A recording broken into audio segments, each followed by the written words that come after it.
हम 12.1 से पहले के उदाहरण पढ़ेंगे। मैं उदाहरण नंबर 1 पढ़ा रहा हूँ। एक त्रिभुज का क्षेत्रफल ज्ञात कीजिए जिसकी दो भुजाएं दे रखी है 8 सेमी और 11 सेमी और जिसका परिमाप दे रखा है 32 सेमी। तो देखो यहाँ पहली भुजा दे दी हमको 8 सेमी, दूसरी भुजा दे रखी है हमें 11 सेमी और त्रिभुज का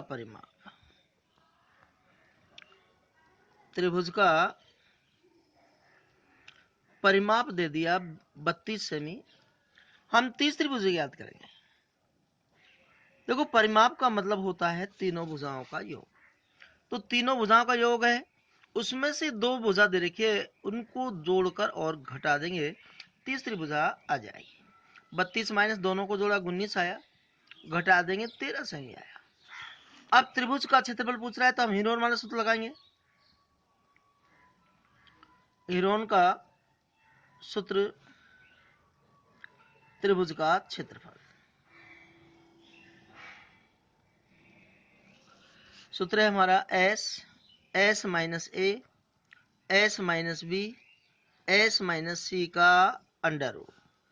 एस बराबर होता है A plus B plus C बटे में 2।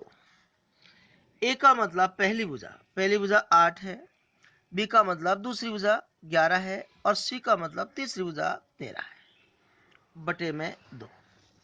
एस बराबर 8 और 11 19 और 13 32 बटे में 2। 2 का भाग देंगे 16 बार जाएगा। त्रिभुज का क्षेत्रफल।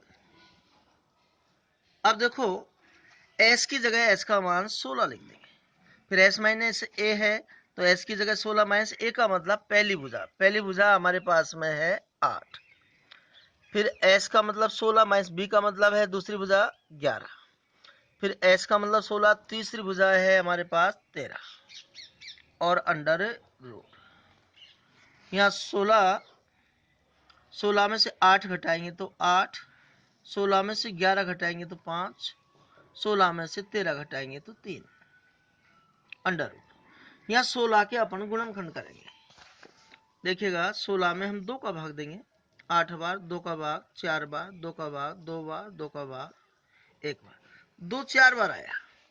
2 गुना 2 गुना 2 गुना 2। हम 8 के गुणनखंड करेंगे 2 का भाग 4 बार, 2 का भाग 2 बार, 2 का भाग 1 बार, तो 2 गुना 2 गुना 2। 5 के गुणनखंड होते नहीं है, यू की लिख देंगे। 3 के गुणनखंड होते नहीं है, इसको यू की यू लिख देंगे। देखिएगा 2 कितनी बार है, 1 2 3 4 5 6 7 बार है, तो इसको 7 बार लिख देंगे। 1 2 3 4 5 6 और 7। यहाँ 3 एक बार है और 5 भी एक बार है। अब हम दो दो के जोड़े बनाएंगे, एक जोड़ा, दूसरा जोड़ा, तीसरा जोड़ा। यहाँ देखो 2 का जोड़ा बन गया, जोड़े में से एक संख्या ले रहे हैं। अब जिसका जोड़ा नहीं बना उसको अंडर रूट के अंदर लिख देंगे। 2 गुणा 3 गुणा 5, 2 दूनी 4, 4 दूनी 8, 3 दूनी 6, 6 पंजो 30 वर्ग सेमी। ये हमारा आंसर है। हाँ जी, उदाहरण नंबर 2।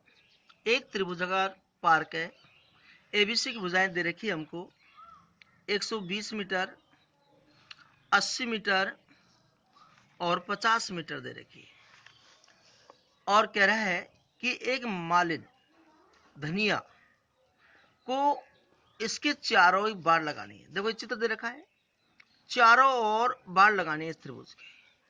तो इसके अंदर घास उगानी है, उसे कितने क्षेत्रफल में घास उगानी चाहिए।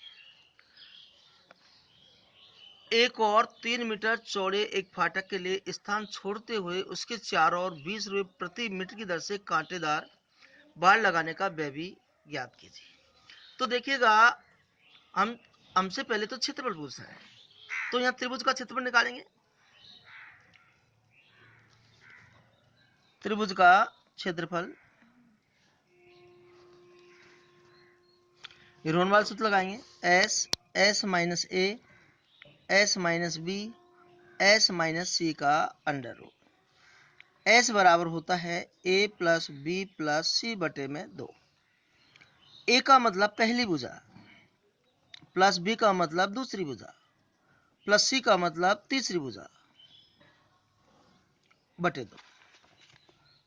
अब ये तीनों को जोड़ेंगे, 120 रस्सी 200 और 50 250 बटे 2। 2 का भाग देंगे, 125 बार जाएगा। त्रिभुज का क्षेत्रफल एस की जगह पे हम 125 लिख देंगे। फिर एस की जगह पे 125 माइनस ए का मतलब पहली भुजा 120। फिर एस की जगह पे 125 माइनस बी का मतलब दूसरी भुजा 80। फिर एस की जगह पे 125 माइनस सी की जगह पे तीसरी भुजा 50 अंडर रूट। अब देखिएगा 125 में से 120 घटाएंगे 5, 125 में से 80 घटाएंगे 45, 125 में से 50 घटाएंगे 75 अंडर रूट। अब इसके हम गुणनखंड करेंगे।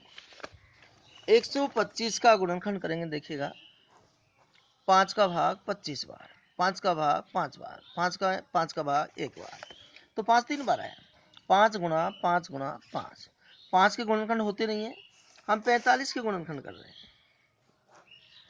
3 का भाग 15 बार, 3 का भाग 5 बार, 5 का भाग 1 बार, तो 2 बार 3 है और 1 बार 5 है। ऐसे ही हम 75 के गुणनखंड करें। 3 का भाग देंगे 25 बार, 5 का भाग 5 बार, 5 का भाग 1 बार, तो 3 गुणा 5 गुणा 5। यहाँ देखिएगा 3 1 2 3 बार है, 1 2 3। 5 देखिएगा 1 2 3 4 5 6 7 बार है, 1 2 3 4 5 6 और 7 बार। अब हम दो दो के जोड़े बनाएंगे, एक जोड़ा एक जोड़ा एक जोड़ा और एक जोड़ा। जोड़े में से एक संख्या लेंगे 3, इस जोड़े में से एक संख्या, इस जोड़े में से एक संख्या और इस जोड़े में से एक संख्या। अब जिसका जोड़ा नहीं बनाया उसको अंडर रूट के अंदर लिख देंगे। 3 का और 5 का जोड़ा नहीं बनाया तो इसको अंडर रूट के अंदर लिख देंगे। 5 25, 25 पंजे 125, 125 को हम 3 से गुणा करेंगे। 3 पंजे 15, 3 दूनी 6 7, 3 एकम 3, 375 आएगा। और रूट के अंदर 15 आएगा वर्ग मीटर। एक आंसर तो हमारा ये आ गया। अब एक आंसर और पूछ रहा है हमसे।